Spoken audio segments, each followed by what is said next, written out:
Hey everyone, Decope here to welcome you back to IPA4. I'm just super excited to be here to continue to deliver my life's work here for you. This took me well over 10,000 hours of my time of personal research, categorizing and organizing market data, and creating original ideas. So you really don't want to miss any part of this course. And today is just going to be a super fun day, so I really can't wait to get into it. We're nearing the end of week 1 in Mindset of a Trader, so after tomorrow, we'll be moving on to mechanics of the market. So here in week 1, this is the outline, and we talked about faith and self-control and even a little bit about some tools and measurements of a trader, and now we're gonna talk more about your future, precisely where you want to be, and we're gonna lay this out in great detail, and we're going to design your dreams down to every last detail that counts. And this can be as fun as it sounds. So here's the outline for today. Day 4, we're going to talk about your story, and then I'm going to go into all these factors influencing your future: money, location, occupation, and then we're going to talk about the things you enjoy doing, and that's recreation. And then we're going to end with your legacy. So let's get right into this, talking about your story. Your story usually starts with family, however, not always. I've heard some really good stories that didn't start with family. Maybe you didn't have parents growing up, and that becomes part of your core story. Maybe your story goes something like Sam goes from homeless to starting a massive foster care system that's transforming the entire industry. Your story needs to be larger than life. And it's okay if it didn't happen yet. You can write things out that didn't happen yet, and you can work toward them. That's part of the whole goal of the story. So then is a job or occupation is usually a big part of the story. So maybe your story is Jason, broke teacher, goes from making a salary of $40,000 a year as a teacher to self-made millionaire trader. Now he teaches stock trading and has created millionaire students. Then there's usually a future plan in this story. Like Tim, self-made millionaire stock trader, vows to build a school in India for every retweet of recent post. Now, that's a great story. It has to be a great story with a great future. So, truly masterful salesmen, they don't sell things, they sell futures. If you paint a bright future for someone so clear that they can see themselves in it, this is how a sale should be done. You have to follow up and make sure it's the way that the person saw it. Otherwise, they might not be happy with the result, and they might not be happy with you. As a salesman of this course, I feel a responsibility to follow through with my promise and make sure I deliver real results. You can only improve someone's situation by bringing them closer to where they want to be. So there's no better activity for creating a bright future for yourself and giving me a good picture of where you want to be than what we're going to do today, right now. So another part of your story has to be your future worth. You want to write down your future worth and be as specific as possible with the dollar amount and the date. This is very important. You have to believe in the power of this. This will keep you going even if you don't have $1 to your name. This is a strong driver for everyone. You need to write down your future worth and believe in it, and it should be high, like very high. Then you're just going to want to fill the gap in where you are and where you want to be, and write out that entire story, how you get there. So even changing one simple little seemingly insignificant habit of your character can have massive implications as your future plays out. So that's just your story. It's the middle part of the downloadable attached to this video. I'm going to walk you through other parts of the downloadable, but a lot of this lesson is for you to do on your own. So after class is finished, we're going to go into this downloadable and write your story. Now, I know this can be time consuming, but it's really worth it. You'll likely have to come back and revisit it in the future, and that's okay. So let's just table that action for now until the end, and we're going to get into the next thing here. So, money. It's not everything. You'll hear people say money isn't everything. But it's important. It's very important. More importantly, it can help you get anything. So you don't want the money, you want the freedom the money provides. Freedom. Now there's a word that resonates with the people. So, all throughout our lives we're taught that greed is bad and rich traders on Wall Street are evil. But, where are these beliefs even coming from? They're just people telling us that. I think I need to be the one to sort of bring people back to reality a little. The rich traders on Wall Street are making the world go round. They're facilitating the biggest transactions in the world. They're literally creating something from nothing sometimes. They're generating more income for the country than most. And they're helping to make America more valuable when they show up to work every day. Not everyone can even handle the fast pace of the trading industry. Things can change in a matter of seconds. And people don't like change.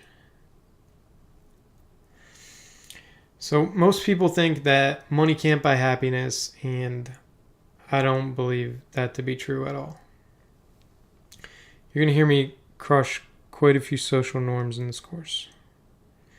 I believe most people are wrong about this. Money can absolutely buy happiness, but what do you need to know first? You need to know what's going to make you happy. And hopefully now you realize it's not the money itself. Don't let anybody tell you that this is not for you. You'll hear all sorts of people tell you all sorts of things. Maybe these people are even really close to you. They'll say things like, don't forget where you came from. Well, what if that's not where you want to be. It's true, money isn't everything, but making a lot of money could be life-changing. Like millions of dollars? That sounds way better than not making any money. I mean, we're all here already. We might as well try to make as much money as we can, right?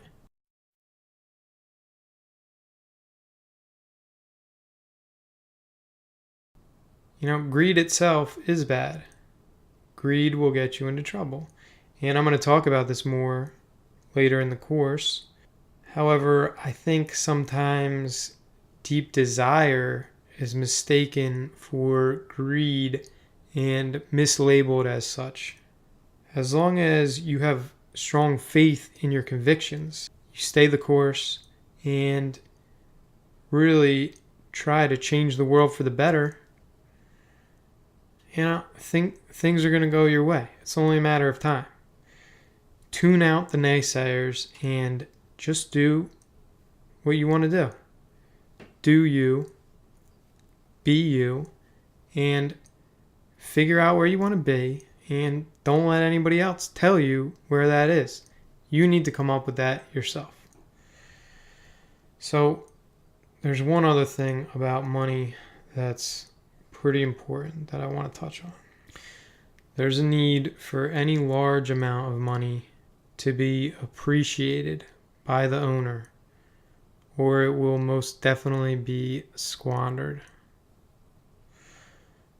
Lottery winners seldom end up better off, to most people's dismay. It actually ruins the average person's life. So think about that before you go wishing for it. And you can speculate as to the reasons behind that. But I can tell you that a big part of it is the very fact that I just told you. And I'll tell you again. The money isn't appreciated. If the money isn't earned through hard work, then there can be no appreciation for it. With earning comes appreciation. So when the cash amount is realized in a day, the appreciation for it cannot be realized in a day. It just isn't the same as earning it from hard work that you put in and day out to achieve it. It's very much the journey and the experiences throughout that creates the wealth. So don't bother looking for shortcuts. You have to appreciate your current situation and your earnings potential, no matter how much money you have in the bank. Next is location. Maybe I have some strategists in real estate here. Location, location, location, right? It's something you can't change about a physical address. I want to spend a few minutes after this class to have you really think about where you want to be in the world, like the exact location that's ideal. Even if it seems like there's no way in the world you could ever leave your area for whatever reason, maybe you think you can't afford it, or maybe your friends and family are all in one spot, so you think you can't leave. Spend a few minutes and put in some real thought as to where you would live if money was no object. Let's say you have $1 billion in the bank that you truly earned. Where do you see yourself?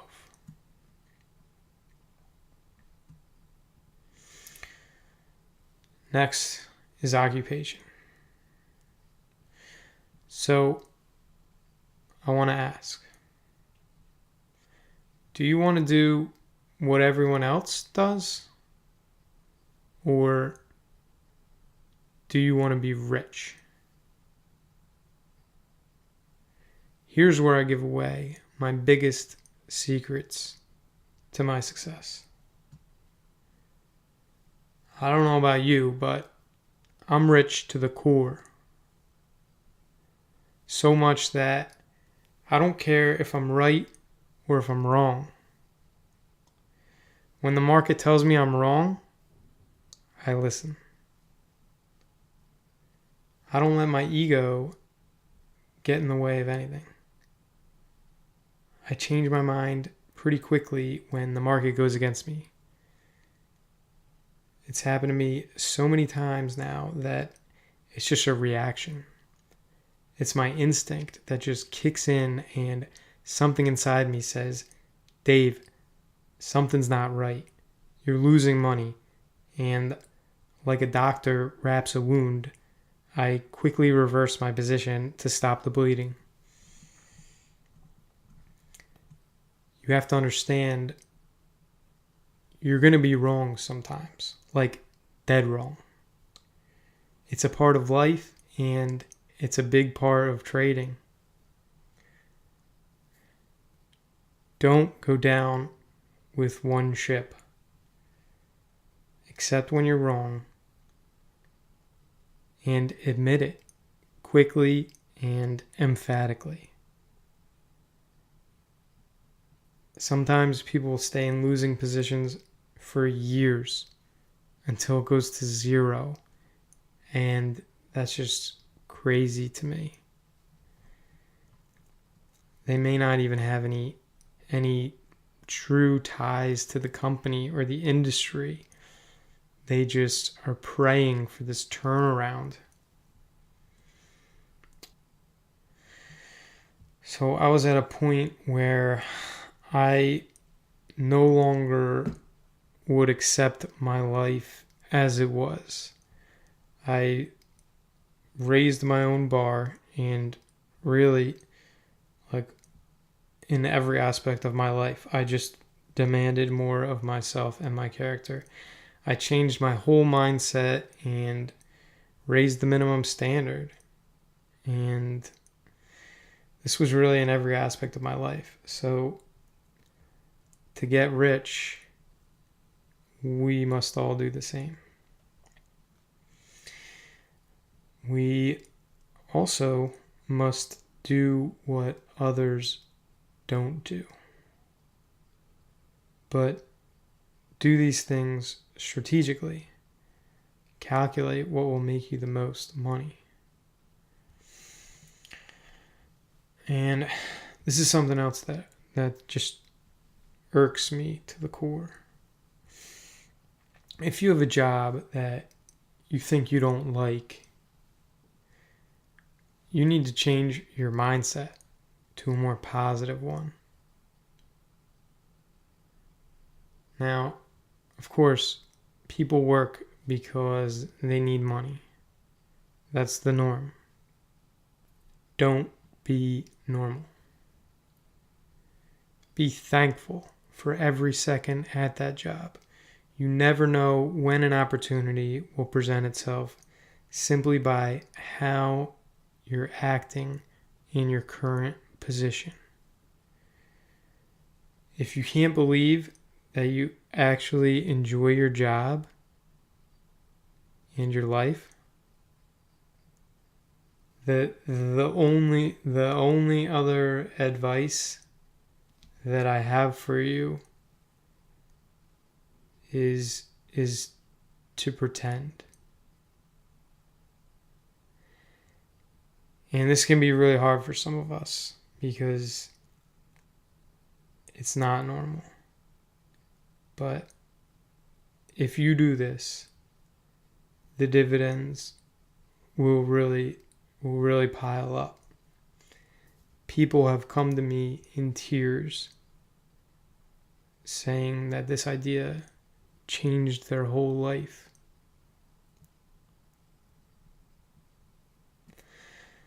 So I understand having to work for minimum wage to afford things just sucks.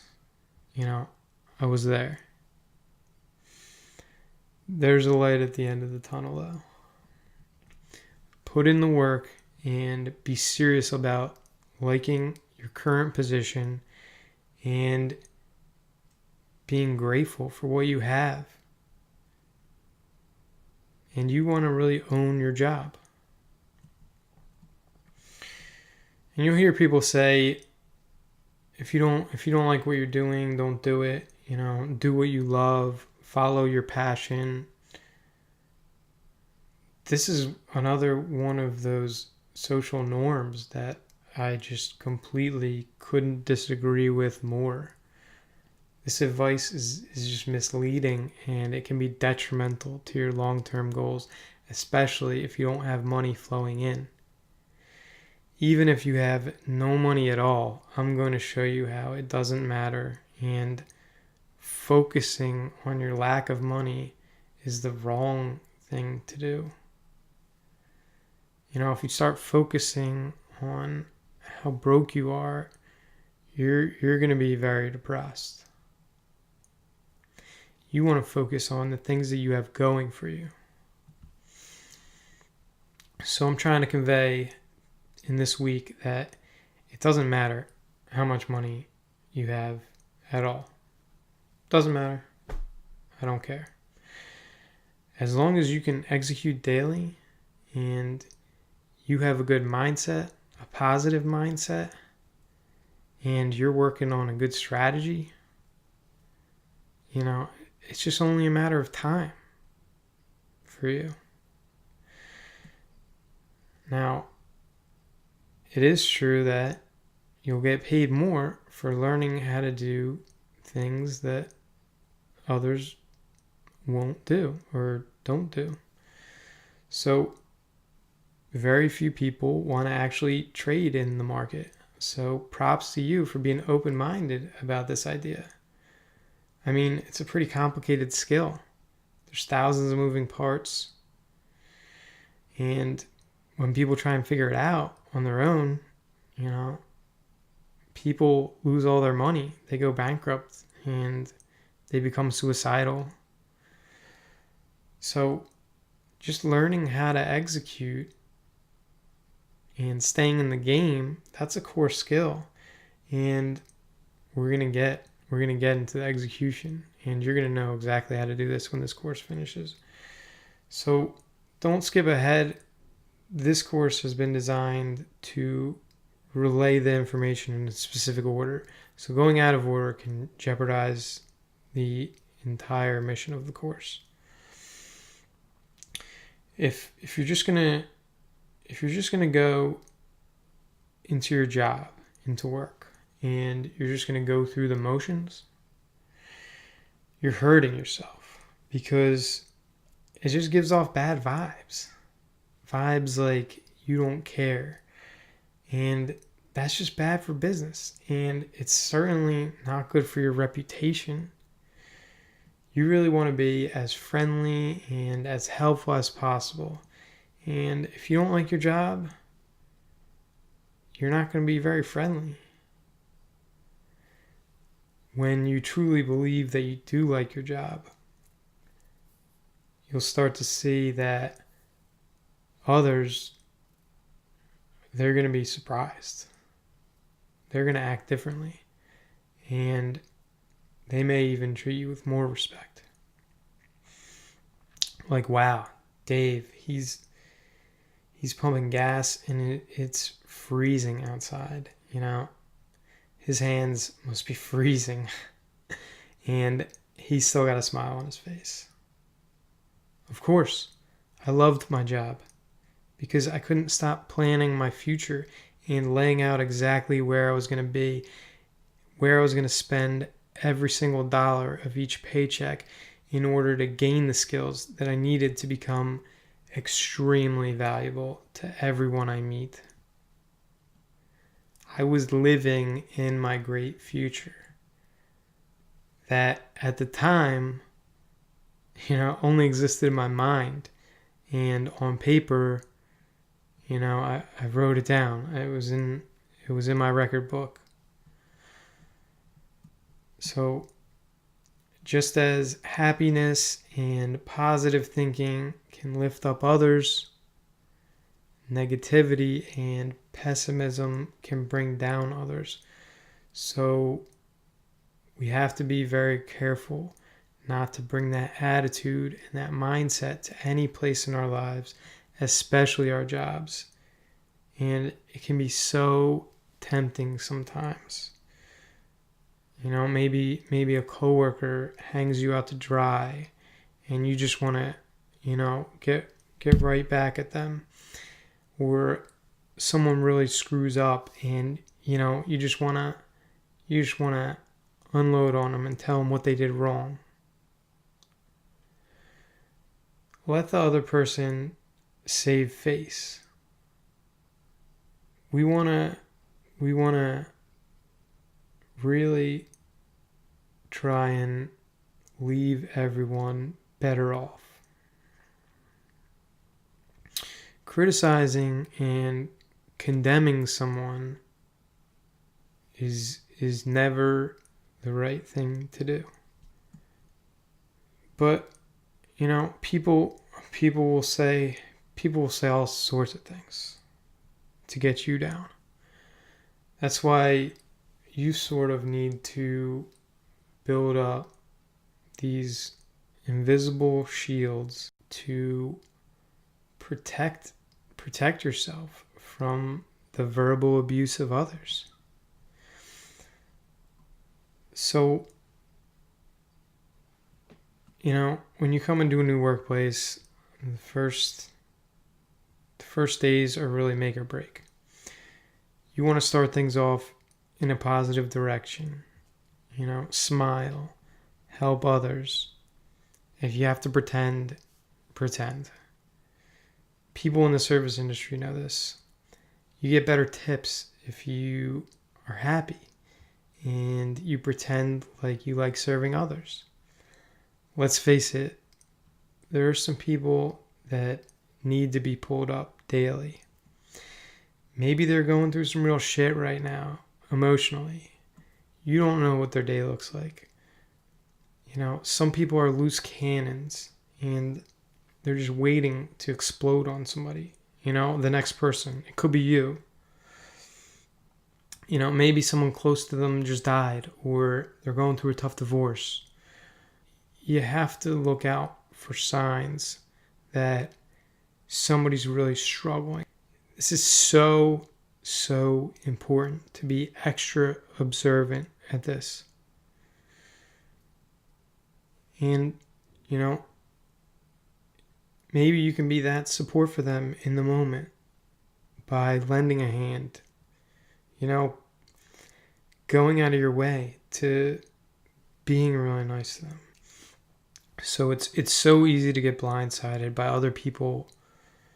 Everyone has their own agenda and everyone is going to do what they're going to do. So you have to be careful. You always want to be doing your best to pick everyone else up. And you never know when someone really needs something like that. So I say, don't do what you love. Do what others won't. This will make a huge difference in your life and in your work. Don't just go to work and put in the hours. It's worthless. Show some sincere gratitude and appreciation for the job. After all, they're paying you for your time, right?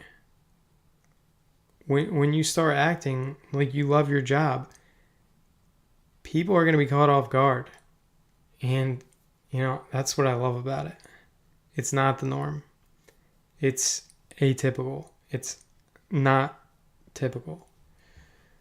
Most people don't like their job, which is sad. Most people that aren't happy at their current job wouldn't be happy in any job. I see it all the time. These people, they throw up their hands and say, I can't work like this. I can't work with these people. This person doesn't know what they're doing. And they blame everything on everyone around them. They're just, not happy people. You definitely want to lend a hand and try and help these people whenever you can. And, usually if there's a problem at work, it's a greater problem. Maybe they're struggling at home with something. So you really want to give everyone the benefit of the doubt and give them a great reputation to live up to. If they throw up their hands and say they can't do something, give them a little encouragement. Say, I've seen you do great work before. Like just do a great job like you did on another project. So something else is that when you're faced with a problem in the workspace, which most of us are frequently, you want to form a solution before you just relay the problem. I see this a lot also. People will go to their boss and they'll throw up their hands and present this big problem. People have done this to me before, and it's just annoying. So people, especially bosses, they don't want to hear about problems. That's what they're paying you for, to solve their problems. So the next time you're about to present a problem, spend some time to think of a good solution, something you would do if you were in the boss's shoes or the owner's shoes.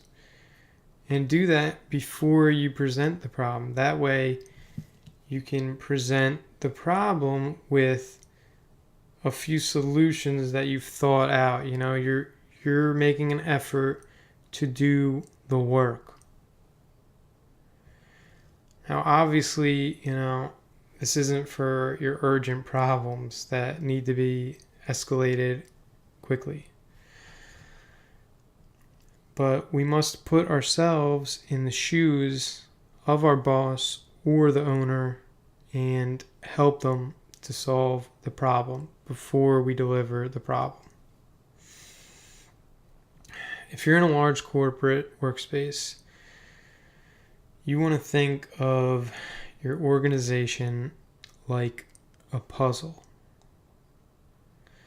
Now, I heard this analogy from a one-star general in my leadership development group at the Army Corps of Engineers, and I loved the analogy. Each person in the organization is like a piece of the puzzle. They have their unique features, which makes them invaluable and irreplaceable.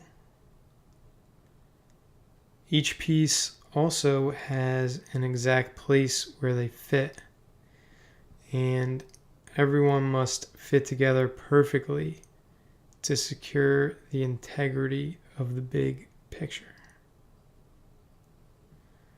Certainly, if you're a business owner, you can see the value in this analogy.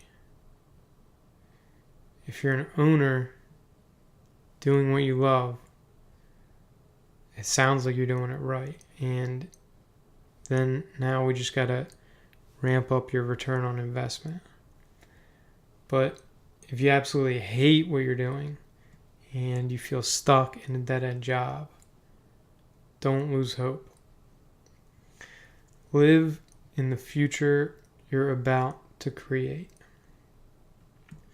So when I first showed up to Bagram, Afghanistan, meeting all my coworkers, I was smiling, genuinely smiling, truly grateful for the learning experience and the opportunity which I was presented.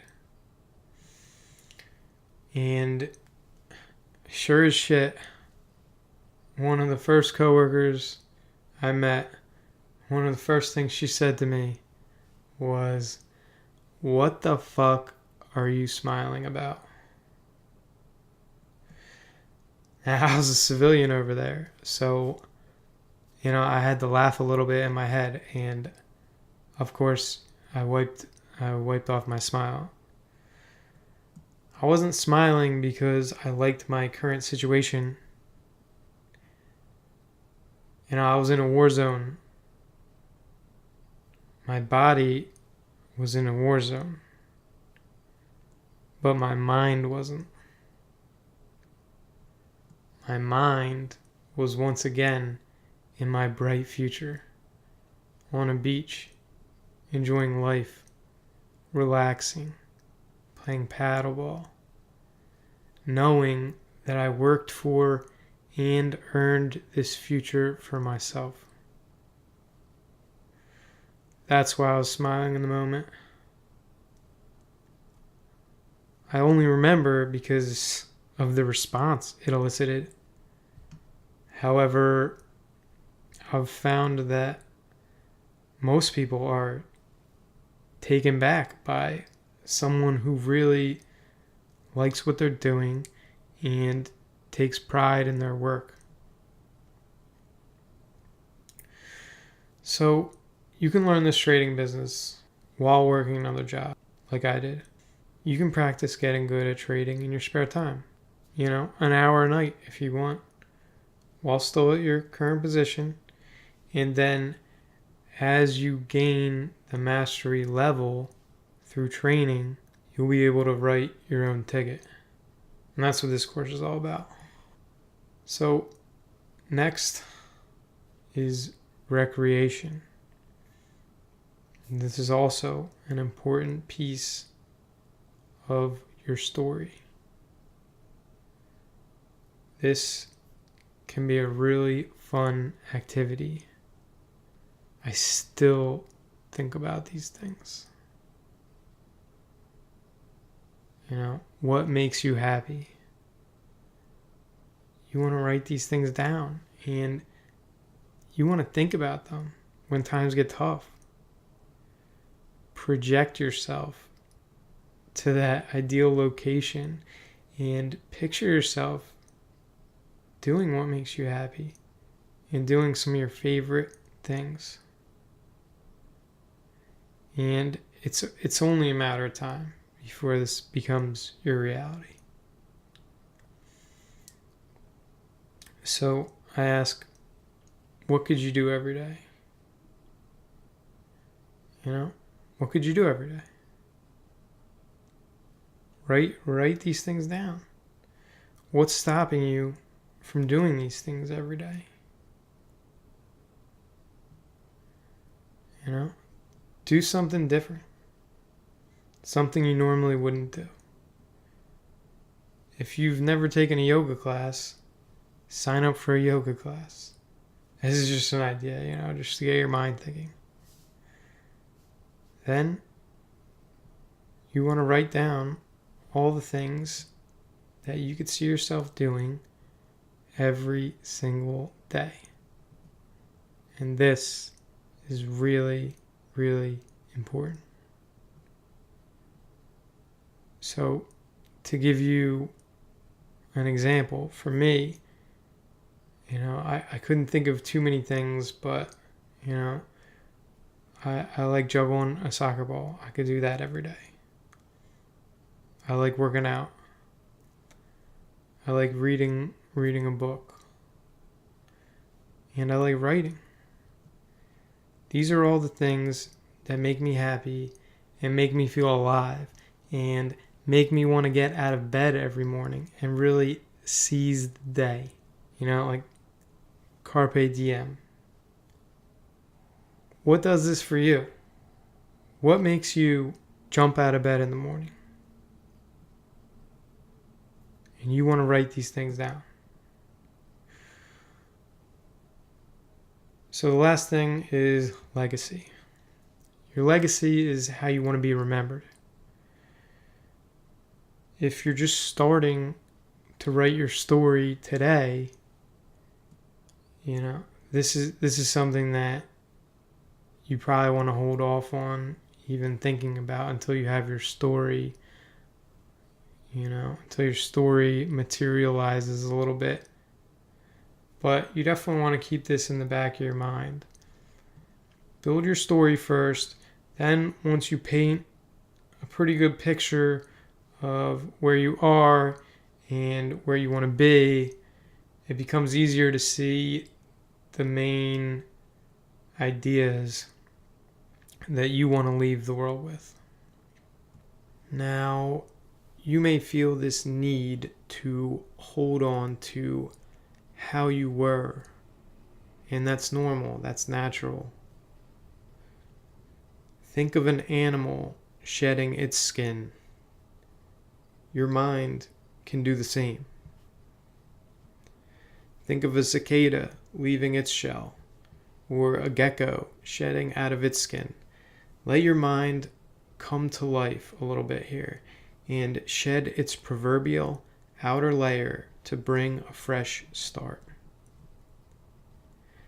And still, I'll explain this exact idea, and people will dismiss it as false or impossible. They'll say, that's dumb. Why would you ever believe that? This right here is the essence of alchemy, if there was one. Everyone knows what alchemy is now. To an outsider looking in, the facts don't add up, even when presented with the results. Yet, the seeking mind finds a way to believe it. Whatever you can conceive and believe, you can achieve. And hopefully, you're changing your beliefs deep down in your core about this fact, enough to start a chain reaction to shed your entire old way of thinking all at once and really begin to just start conceiving whatever you want. It's so easy for someone to doubt this idea, and that's exactly why it's been accepted that you can't change metal to gold. This is not wizardry or sorcery. It's alchemy. And it's real. It's as real as anything else in this world, and the results will be real for you. So I leave it to you. You can truly believe that you're transforming to gold, or you can accept your current worth and what it is and think that you'll never be rich. And still, some of you may say to me, these are delusions of grandeur. It's not a delusion. It's a way of living. And the people who don't see the difference won't experience the change. Some people won't feel the value right away, and that's okay. Remember, we're not in the business of convincing others with our words, yet they may still try to convince us otherwise with their words. This world is brutal, and that's why it's so important to act with conviction and with confidence in your own future worth. This is beyond what science can explain. This is alchemy, and this is where you want to be. So, good luck shedding your skin and dumping all the garbage everyone else is trying to force on you. That's the real delusion. These ideas are deeper than all the oceans combined.